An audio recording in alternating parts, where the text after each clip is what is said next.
Dans un souci d'opacité, vous ne nous avez pas fourni l'indice de ce poste.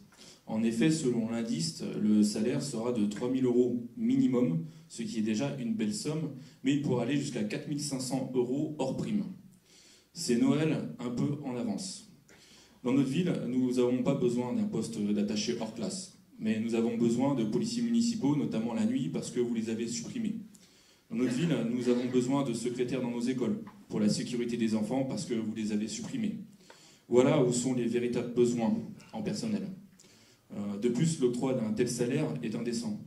Indécent car lorsque vous nous présentez votre budget, vous expliquez que l'explosion de la section fonctionnement est due à l'augmentation du SMIC.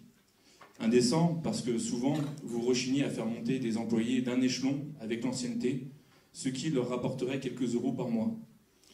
Quel est l'indice de cet attaché hors classe? Je ne sais pas quel est l'indice, mais c'est un nouveau grade, en fait. Hein, puisque c'est une personne qui était directeur et qui ne peut plus être n'est plus directeur, puisqu'il n'y a pas d'autres... voilà. Donc en plus, les sommes que vous avancez me paraissent... Si, c'est exactement, c'est la grille indiciaire de la fonction publique territoriale. C'est la grille indiciaire de la fonction territoriale. Donc, quel est l'indice? Pourquoi cette opacité? Pourquoi ne pas nous donner cet indice? Parce qu'il est au maximum des échelons. Pourquoi dans les 2 prochaines délibérations, vous donnez les indices et dans celle-ci, vous ne le donnez pas? Le grand Noël continue. Le 22 décembre 2016, vous recrutiez ce technicien pour 1 an. Cette délibération a pour but de renouveler son contrat, ce qui lui fait 1 an d'ancienneté.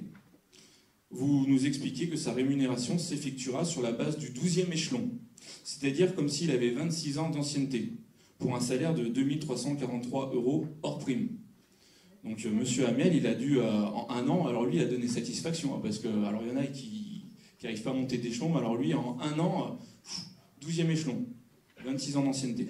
Donc c'est quelqu'un, comme vous l'avez dit, qu'on avait déjà, qui avait les diplômes tout à fait requis et au bon niveau pour faire la tâche qui va bien, et donc l'expérience aussi, c'est vrai. Et donc voilà, c'est tout ce qu'on a à dire, et on en a bien besoin.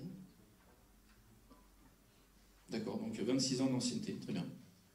1 an égale 26 ans d'ancienneté pour certains. Pour d'autres, ils ne peuvent pas monter les échelons. Non, très bien.